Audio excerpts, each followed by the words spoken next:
C'est spécial parce que la semaine dernière, quand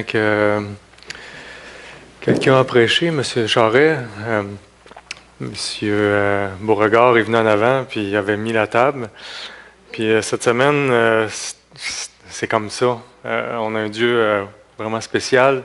Je n'ai pas écrit le sermon entre la fin du mot de Parisienne puis le mot de Pierre qui disait « Matthieu, approche-toi ». Ça fait quelques mois que j'ai écrit ce sermon-là. Fait que c'est ça. Dieu, c'est un, je ne sais pas si vous le connaissez comme ça, mais Dieu, c'est un Dieu au quart de tour, puis pas à peu près. Je compare ça souvent. J'avais prêché il y a une couple d'années ici que juste comme une horloge. Hein. Les guirs sont toutes bien placés. Ce matin, les guirs sont toutes bien placés pour ce que je veux vous apporter. C'est des situations difficiles, tristes, mais je pense que je suis peut-être une preuve vivante où dans les situations tristes, Dieu nous accompagne. J'aimerais remercier l'Église parce que les 2 dernières années, je n'ai pas été beaucoup ici en avant, en arrière de ce panneau-là. J'ai vécu quelques situations comme un peu semblables à ce que Daniel ou Parisienne ont vécu, avec le décès de grand-mère, grand-père, oncle, beau-père et mon père. Fait que merci. Merci pour votre non-pression sur moi. C'est gentil.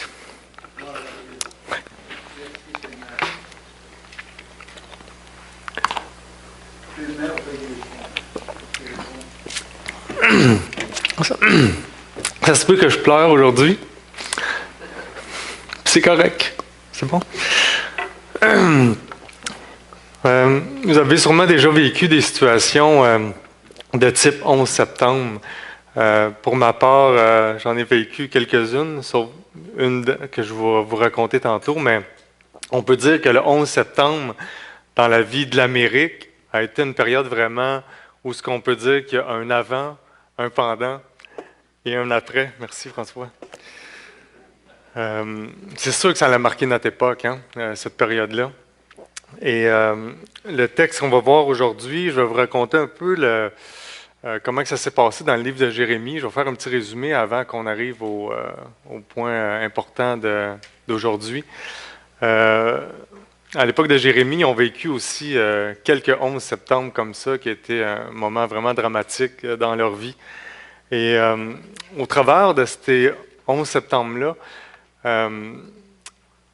je crois qu'on peut apprendre à vivre en ayant en tête la souveraineté de Dieu, puis qu'on peut passer au travers, on peut bien passer au travers ces épreuves-là. Alors, c'est un peu ce que je voudrais vous raconter aujourd'hui avec l'histoire de Jérémie. Les épreuves peuvent être un moyen où ce que Dieu nous transforme, puis pas pour le pire, vraiment pas, mais pour le mieux. À l'époque du livre de Jérémie, c'est pas une super période. Il y a à peu près eu seulement la période où ce que Josias a été le roi, où que ça allait un petit peu mieux. Mais après ça, là, ça a été un peu poche pour le peuple. Là. Il y avait tout le temps des guerres entre Assyriens, Babyloniens et Israéliens, puis tout ça. Et à peu près en 605, Babylone poursuivait les Égyptiens. Puis Babylone arrêtait à Jérusalem.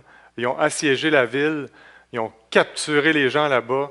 Puis ils sont partis avec les aristocrates de l'époque, dont Daniel puis ses amis. Et ils ont assiégé la ville. Ils ont pris la ville finalement, là. Fait que c'était assez chaotique là-bas. La situation politique après que Babylone ait pris la ville, c'est qu'il y a certains mouvements politiques qui se sont faits, genre on devrait s'affilier avec les Égyptiens là, puis combattre les Babylones, ces espèces-là. Puis il y en a d'autres qui disaient hey, on devrait se soumettre aux Babyloniens, parce que c'est la conséquence de ce qu'on a fait finalement. Jérémie faisait partie de ceux-là. Puis je peux vous dire que son discours était vraiment pas populaire à cette époque-là. Euh, Même un jour, le peuple se réunissait au temple, une journée de deuil, prière, puis là, Jérémie il lit la loi. Puis là, le roi en beau joie le vert, quand il a su que c'était la loi, il a déchiré les papiers, puis il a jeté ça au feu. Puis c'est le contexte un peu de l'époque là, où vivait Jérémie. C'était vraiment difficile. Il était très impopulaire. Il s'est fait mettre en prison. Il s'est fait mettre dans des citernes pleines de vases. C'était pas vraiment pas hot là, son histoire. Puis il dénonçait l'idolâtrie des gens. Euh, un jour, à la fin de sa vie, ben, il y a des fuyards de Jérusalem qui sont partis. Ils ont capturé Jérémie avec son ami. Ils l'ont emmené là-bas. Puis Jérémie, même là-bas, il a continué à dire: Hey, arrêtez ça. On devrait se soumettre à Babylone, finalement. Là. Puis là, les gens étaient tellement exaspérés de l'entendre que, selon certains, là, c'est pas écrit dans la Bible, je pense dans d'autres commentaires, où ce que Jérémie a été lapidé à la fin de sa vie. Là. Fait que c'est pas une vie super là, pour Jérémie. Le genre de discours que Jérémie disait, on peut regarder dans Jérémie 17, 1 à 4, si vous voulez tourner. Son genre de discours qui était vraiment pas populaire.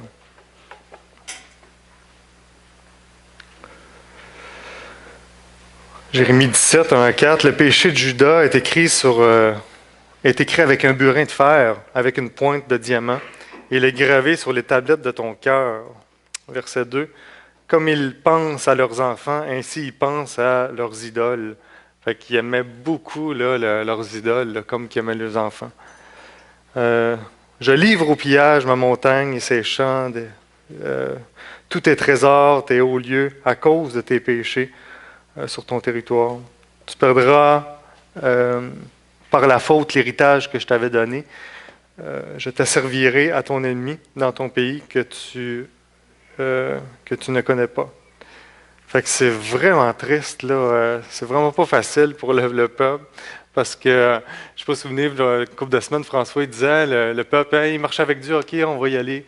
Puis là, il est retombé dans les idoles. Puis là, il revenait, puis c'était encore la même histoire là, à l'époque de Jérémie, où ce que les gens ils se tournaient vers leurs idoles. Fait que pour les gens de l'époque, il y a eu quelques petits 11 septembre comme ça avec l'attaque des Babyloniens. Mais aujourd'hui, on arrive à la Jérémie 17, 5 à 10. C'est un de mes passages préférés, je pense, dans les dernières années, que si vous m'avez côtoyé, j'ai essayé par la grâce de Dieu, de mettre en pratique, même dans ma famille ou avec les gens que j'ose un peu. Et c'est un principe vraiment important. Je ne sais pas si vous êtes distrait matin, là, mais j'espère que vous n'êtes pas trop distrait parce que ça m'a fait beaucoup de bien, ce principe-là. Et on va voir ça ensemble. C'est un principe qui est vraiment triste d'un côté, si on s'abandonne à nos idoles, mais de l'autre côté, si on met notre espérance à la bonne place, à la bonne source, ben, j'éritole qu'on va être bien. Là. Fait qu'on va lire ça ensemble. Le piton de gauche. Yeah! Et je vais être obligé de le lire avec vous là, parce que mon imprimante a fait des siennes. Jérémie 17, 5 à 10. Je vais essayer de mettre de l'intonation, là, Naomi. Ainsi parle l'Éternel. Maudit soit l'homme qui se confie dans l'homme, qui prend la chair pour appui et qui détourne son cœur de l'Éternel. Il est comme un misérable dans le désert. Il ne voit point arriver le bonheur. Il habite les lieux brûlés du désert, une terre salée et sans habitants. Béni soit l'homme qui se confie en l'Éternel et dont l'Éternel est l'espérance. Il est comme un arbre planté près des eaux qui étend ses racines vers le courant, qui n'aperçoit point la chaleur quand elle vient. Et son feuillage reste vert dans l'année de la sécheresse. Il n'a point de crainte, il ne cesse de porter du fruit. Le cœur de l'homme est tortueux par-dessus tout. Il est méchant. Qui peut le connaître? Moi, l'Éternel, j'éprouve le cœur, je sonde les reins, et je rends à chacun selon ses voies, selon le fruit de ses œuvres. Ah! C'est vraiment hot, ce texte-là. On voit ici, c'est un principe que M. Paulison, je crois, a développé. C'est le principe des 3 arbres. On va voir ça un peu plus en détail tantôt. En général, quand l'être humain vit des situations difficiles, moi le premier, j'ai tendance à me confier en moi-même. C'est sûr et certain. On dépense beaucoup d'énergie souvent pour trouver des solutions au quotidien. Par exemple, au travail, on a beaucoup de travail, puis là, il faudrait que je fasse plus d'heures. Hein, je dis pas que faire plus d'heures, c'est mauvais, mais vous comprenez, notre premier réflexe, c'est de trouver des solutions. Je vais faire plus d'heures, puis je vais y arriver. À l'école, si je vis de l'intimidation avec les gens autour de moi, ben, je vais trouver une réponse là, qui va y mettre ça dans les dents, puis ça va être la solution, puis il va arrêter de m'écœurer. À l'église, il y a peut-être quelqu'un qui pense pas comme toi. Fait que tu dis, bon, c'est beau, je vais le laisser faire, puis il va se planter, ou bien je vais travailler tout seul. À la maison, peut-être les enfants ne te respectent pas, ou qui prennent de mauvaises décisions, qui ont une répercussion sur toute la famille. Puis là, ben, tu dis, moi, je vais trouver une solution, là, je vais faire telle chose, tu sais, puis ça va aller mieux. Ou dans nos familles, des fois, on peut avoir vécu une perte d'un être cher, puis on peut se confier en nous-mêmes pour en sortir. C'est un peu la pensée séculière, où ce qui dit, ben, tu as tout en toi-même pour passer au travers. Et c'est pas ce que l'Évangile nous dit. C'est pas ce que Dieu nous dit.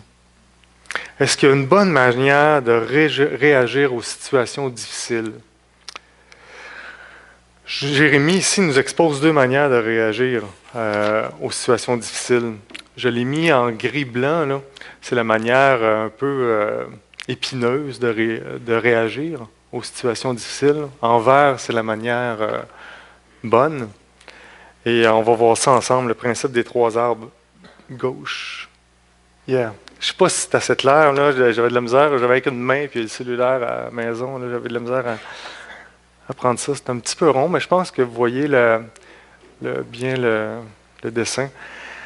C'est vraiment... je vais essayer de bien expliquer ce tableau-là. Vous avez sûrement déjà vu ça pour certains, mais pour ceux qui ne l'ont pas vu, la chaleur en haut, c'est les situations dans notre vie. Les situations, des fois, même de bénédiction, puis qui peuvent se transformer en quelque chose de triste, mais souvent, des chaleurs, c'est des épreuves, des difficultés qu'on peut vivre. On en a eu, je pense, des exemples ce matin là, avec les témoignages. Donc, ces situations-là, c'est les situations d'une personne dans la vie quotidienne, les difficultés, les bénédictions, les tentations. Les épines, d'un côté ici, avec l'arbre épineux, c'est la mauvaise réaction qu'une personne peut vivre face aux circonstances, sa conduite, l'état de son cœur et les conséquences qui en résultent. Si on a souvent des mauvaises réactions comme moi, ben on va être comme des épines comme ça, puis c'est sûr et certain qu'on ne pourra pas bien réagir puis porter du fruit. Puis même pour les gens, on va même piquer les gens, je trouve, en tout cas pour ma part, là, je pique les gens autour de moi. La croix, juste au milieu là, elle représente la présence de Dieu. Par Christ, elle offre le réconfort, la purification et le pouvoir de changer.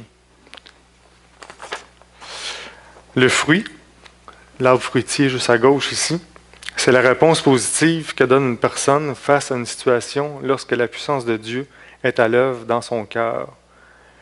Cette réponse comprend la conduite, le cœur régénéré par la grâce et la moisson de conséquences qui en suit.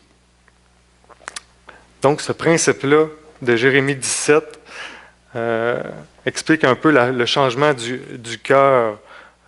Qu'est-ce qui devrait se passer là? D'un côté, vous avez un cœur avec un petit négatif qui met sa confiance en lui-même, hein, qui se confie en l'homme, en lui-même. Puis de l'autre côté, ben, il y a le cœur qui se confie à la bonne source, à la croix. C'est quoi présentement votre situation dans votre vie? À moins que ça se peut que vous essayiez dans une période où ça va vraiment bien, là, dans tous les domaines de votre vie. Tant mieux, bravo, faites un X dans le calendrier. Mais je suis sûr que si ce n'est pas arrivé, il va arriver une situation où ça va être difficile dans votre famille, au travail, conflits avec le conjoint, ou des deuils comme ça, un patron difficile, des enfants qui ne tournent pas comme qu'on veut des fois, ou un conflit des fois même avec votre femme. Hein. Je ne sais pas si ça arrive pour vous, votre mari, mais moi ça arrive des fois. Ça dure de moins en moins longtemps, mais c'est ça. C'est souvent à cause de ma faute. Ces situations-là, selon l'auteur de ce livre-là, ces situations-là en haut de chaleur sont tous neutres. La seule chose qui peut changer, c'est notre cœur. C'est notre réaction face aux situations difficiles de la vie. C'est la seule chose. Fait qu'on peut réagir de deux manières à chaleur, soit en portant du fruit ou soit en portant des épines. Je vais vous donner un exemple pas très joyeux, mais pas très bien de ma part, là. C'est que, je ne sais pas si vous vous souvenez, en 2014, j'ai reçu un réservoir de réfrigérant sur le pied gauche au travail. J'ouvrais mes portes de camion dans la cour d'un IGA, puis le camion était vraiment trop chargé. Fait que le réservoir de réfrigérant plein m'est tombé sur le pied, puis genre le coin de la poignée. Il pesait peut-être 50 livres, là, multiplié par un facteur qui dit que c'est pesant. Là. Fait que là, au début, ben voyons donc, là, je m'accote un petit peu à côté sur mon buggy. C'est une blague, là. Aïe, que ça faisait mal. Fait que j'enlève ma botte, je dis, c'est pas mauve, ça saigne pas. Là, je remets ma botte. Je m'en vais en dedans faire le client, tu sais, mais trop stupide pour dire t'enverras quelqu'un d'autre. Fait que je reviens chez nous, je débarque du camion, je marche à genoux dans la garnotte, sur le perron, tu sais. Puis là, ma femme m'a dit, voyons, qu'est-ce que tu fais là? Ben, j'ai dit, je me suis échappé de quoi, là, mais ça va passer, tu sais. Fait que je me mets le pied en l'air, tu sais. Puis demain, ça va aller mieux, tu sais. Tu sais, ça va vraiment aller mieux demain, c'est correct, je vais être correct. Mais le lendemain, ça allait vraiment pas mieux. Je n'étais pas capable de mettre ma botte de travail. Fait que j'ai demandé de l'aide, là, parce qu'il fallait, dans ma tête, que j'aille vraiment finir un job. Fait que j'irai à l'hôpital à soir, tu sais. Fait que là, je m'en vais à l'hôpital, tout ça, puis je vais raccourcir un peu, mais j'ai le fameux diagnostic, là, quelques jours après, que j'avais un métatarse de cassé, puis mon pied était gros comme ma tête, mais pas mal plus beau. Non. Fait que si j'avais cette situation-là, j'ai pas tourné du bon bord.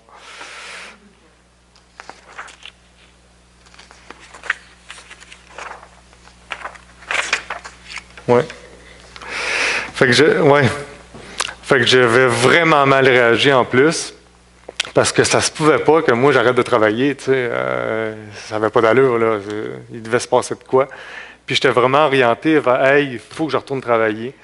Puis là, ben, j'ai resté couché presque pendant 3 mois. Puis il fallait vraiment pas que je mette de poids là-dessus. Puis j'avais une face de bœuf. Puis je m'en rendais pas trop compte, tu sais, ben c'est correct, tu sais, puis Dieu va guérir ça, puis tout ça, mais mon cœur était vraiment pas disposé. Puis Dieu s'est servi de 2 choses pour me montrer que j'étais du côté des épines. On allait à Bromont dans ce temps-là, j'avais une photo de passe, de se laisser aller. Fait que j'étais allé en béquille prendre la photo, puis là, Naomi a distribué les cartes à tout le monde. Puis là, je regarde ma face. Et hey, j'étais vraiment marabout, là. J'ai failli la poser puis vous l'emmener, mais c'était honteux un peu, là. Fait que je ne l'ai pas emmené. Puis ma mère, une semaine avant, elle venait de me donner un cahier qui montrait les enfants en Asie, là, où il y avait à peu près un grain de riz pour la famille, pour la semaine, là, j'exagère. Puis le petit gars était super souriant avec les dents de même, tu sais. Puis moi, j'avais un métatarse de cassé, puis j'étais marabout, tu sais. Fait que Dieu s'est servi de cette photo-là pour me dire, hey, champion, il y a un problème, là. Il y a vraiment un problème que je comprenais pas. Puis je m'en souviens, j'étais sur le divan, pendant les premières semaines. Puis j'étais rendu au chapitre 6, justement, de ce livre-là ici, avec l'image que vous voyez, qui parle des épines. C'est quoi nos réactions face aux épines de la vie, tu sais, face aux situations de la vie. Puis moi, j'étais un spécialiste des épines, là. J'étais marabout, face de bœuf, puis... fait que j'ai compris, Dieu m'a fait comprendre que le problème, c'était pas vraiment la situation à l'air, là, de la bouteille qui a tombé sur mon pied. Le problème, c'était juste en bas de l'arbre, là. Mon cœur qui n'étendait pas ses racines à la bonne place, vraiment pas. Donc, c'est une triste réalité humiliante, mais j'ai vu ça, puis l'auteur m'a fait comprendre aussi que les situations de la vie sont neutres, là. On vit dans un monde de... Il faut que je choisisse mes mots, là. On vit dans un monde déchu, un monde perdu, un monde que... il n'y a pas grand-chose de bon, en vrai, là, en dehors de la grâce de Dieu, là. Donc, la seule chose qui peut changer, comme j'ai dit tantôt, c'est notre cœur, notre disposition de cœur face à ces situations-là.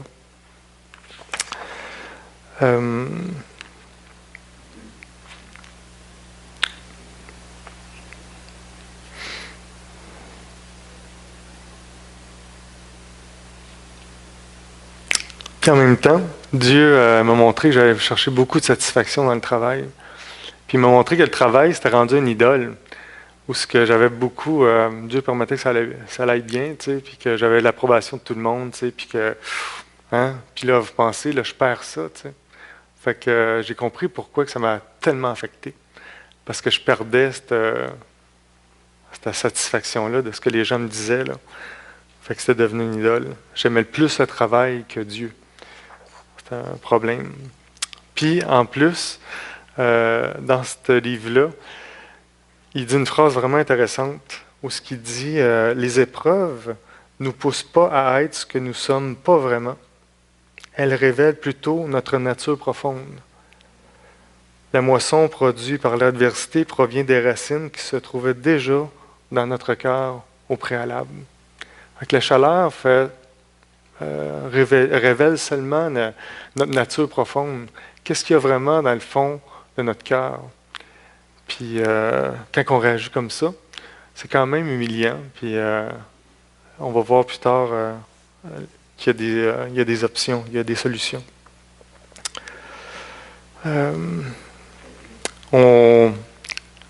Pour ma part, on blâme souvent qu'est-ce qu'il y a à l'extérieur, hein, les si. Hein. Ah, si le réservoir n'avait pas tombé sur le pied. Ah, si ma femme ne serait pas comme ça. Puis ma femme pourrait dire, ah, si mon mari ne serait pas comme ça, comme ça, comme ça, comme ça, comme ça. Ah, si telle chose à l'école serait différente. Hein? Aussi, ah, si je pouvais faire dans les 6 chiffres, tu sais, ça irait donc bien. Il y a beaucoup de si, mais ces si-là, on ne les contrôle pas. La seule chose qu'on peut faire, c'est ça commence dans notre cœur. Du côté gauche du schéma, nous pouvons voir que l'arbre porte de bons fruits. Pourquoi il porte des bons fruits? On le voit au verset 7-8. C'est lui qui met sa confiance en l'Éternel, qui sera comme un arbre planté près des courants d'eau, d'un cours d'eau, qui étend ses racines à la bonne place, il étend sa racine à la source. On va pousser un petit peu l'image de l'eau ici, là, qui est vraiment, je pense, cruciale.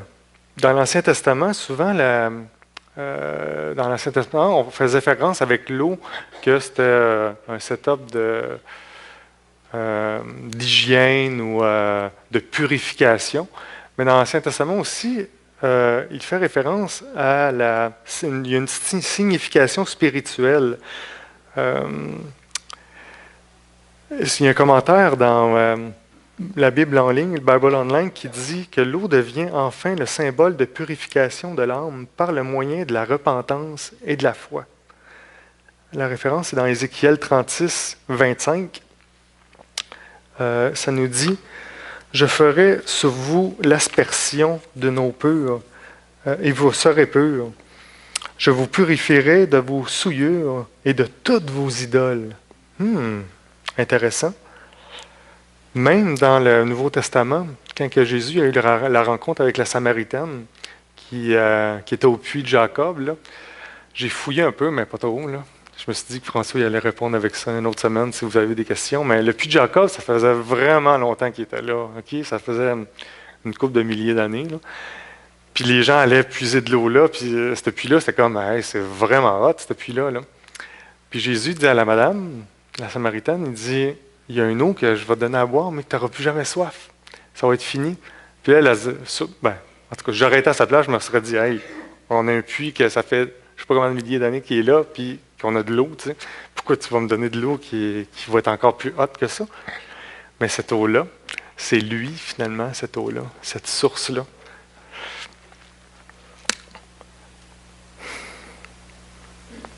La foi et la repentance sont deux facteurs vraiment importants pour passer du côté où on porte des épines, puis porter du fruit. C'est vraiment les deux mots super importants pour porter du fruit, parce que de nous, je peux me dire, hey, je vais être capable, là, je vais y aller, tu sais, puis j'ai tout. Souvent, les gens dans le monde, au séculier, ils disent, tu as tout en toi pour réussir, tu sais, vas-y, force-toi, tu sais, tu as toute la capacité en toi-même, là, genre d'humanisme aussi, je pense, là-dedans. Là. Mais l'Évangile, c'est pas ça qu'elle dit. Elle dit que la source provient de l'extérieur. La source provient de Jésus, qui est vraiment l'eau vive qui coule, qui peut couler là, dans l'épreuve.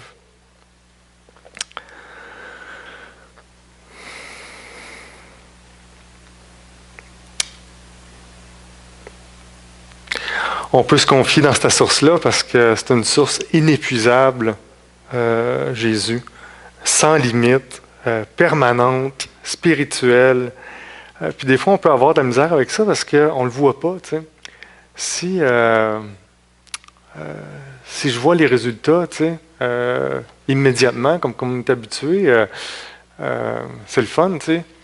Mais avec Dieu, on ne le voit pas, tu sais. Hey, je peux vous dire, j'ai pu porter du fruit après, tu sais. Mais ok, ouais, puis ça, c'est une longue période. Puis oui, on le voit, tu sais, mais c'est pas palpable maintenant. Mais c'est vrai. Jésus, c'est la source d'eau vive. Voici pourquoi la croix est au centre de ce schéma-là. Quand l'épreuve est là, quand la chaleur est accablante, quand on étend nos racines à la source d'eau vive, là, on peut porter du fruit. Puis on peut bien réagir. On peut bien réagir face à des choses qu'on n'a pas, hein, comme si on veut la tranquillité à la maison, ou le respect, l'amour d'un conjoint, ou ça se fait plus vite que ça. C'est une image vraiment bébé, vous allez dire, là, mais ma femme voulait que je porte cette chemise verte-là parce que c'était le printemps, mais j'ai dit, oh, je la trouvais pas belle. Mais je l'ai pris pour... tu sais, des fois, on est du côté gris, là, où il y a des épines ici. Puis des fois, on aimerait que ça se passe super vite. Là. OK, Dieu, je me fais à toi, puis c'est bon. Hein, je vais porter du fruit, le verre, les fruits. Puis là, on boutonne ça, puis hein, ça va se faire vite, là, puis c'est super. Hein. Mais souvent, là, je vous le dis, mes 11 septembre, ça a été rarement comme ça, tu sais, avec les manches puis la chemise. La plupart du temps, c'est une question de semaine, une question de mois ou d'années même, où ce qu'on peut voir la transformation. Les racines, François pourrait vous dire un jour, là, mais vous pensez, ces racines-là, là, aller que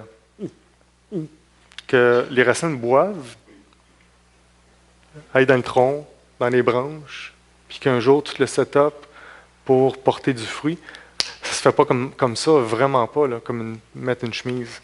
C'est un processus. Puis c'est normal, puis laissez le temps à Dieu de faire son œuvre dans tout ça, s'il te plaît.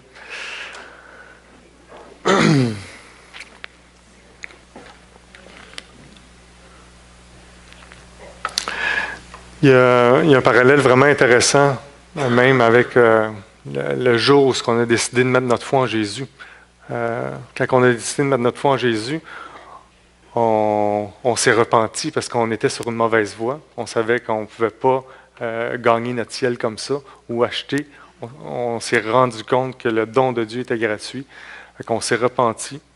Puis on a mis notre foi en Jésus pour la vie éternelle.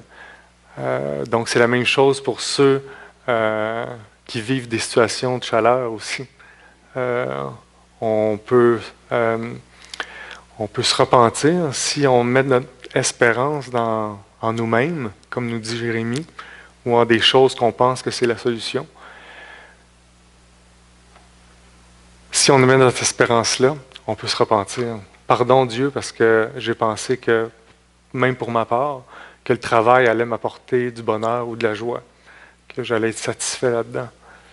Puis Dieu, tranquillement, au travers les mois après, il m'a restauré, puis il m'a donné la vraie joie qui ne provient pas de la satisfaction au travail, pas de l'obéissance des enfants, ou pas d'un 6 chiffres de salaire, mais la joie qui provient de la source. Puis cette joie-là, là, est vraiment haute, puis est inépuisable en plus. C'est vraiment quelque chose. Oui. Vous savez, on n'a pas... Il y a des fois où la chaleur est là, où on va peut-être bien réagir, puis on va avoir d'autres fois où on va mal réagir aussi. Pour certains, vous savez que mon 11 septembre, moi, au carré, là, c'est en novembre 2008, où j'ai découvert mon frère dans le bois, pendu. Ça a été vraiment difficile. Mais il y a une chose que je me souviens, c'est qu'après avoir sorti du bois, puis pleurer comme jamais, je pense, là, puis avoir essayé d'arracher un arbre parce que j'étais trop fâché après tout ça, je me souviens de m'être accroupi dans le chemin en avant comme ça. Puis, vous savez, Dieu, il nous connaît dans ce qu'on vit. C'est vraiment pas un Dieu impersonnel. Fait que, dans votre situation de 11 septembre, présentement, ou qui va s'en venir, Dieu vous connaît personnellement, puis il peut vous parler par son esprit. Puis cette nuit-là, c'est la parole de Job qui m'est revenue en tête, qui disait je donne, je reprends, puis que ton nom soit béni. Je vais prendre une gorgée d'eau.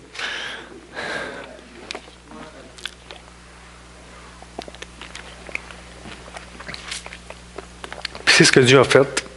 Je n'ai pas été parfait, je pense, dans ce deuil-là, tout le temps. Mais Dieu m'a rappelé ça, puis Dieu m'a accompagné là-dedans. On ne peut vraiment pas changer les situations en haut. Vraiment pas. La maladie, les deuils, les situations difficiles à l'école, au travail. Mais il y a une chose qui peut changer, c'est notre cœur. Et quand notre cœur est bien disposé, puis qu'il met son espérance en Jésus, pas des choses à côté, mais c'est sûr et certain qu'un jour, on va porter du fruit.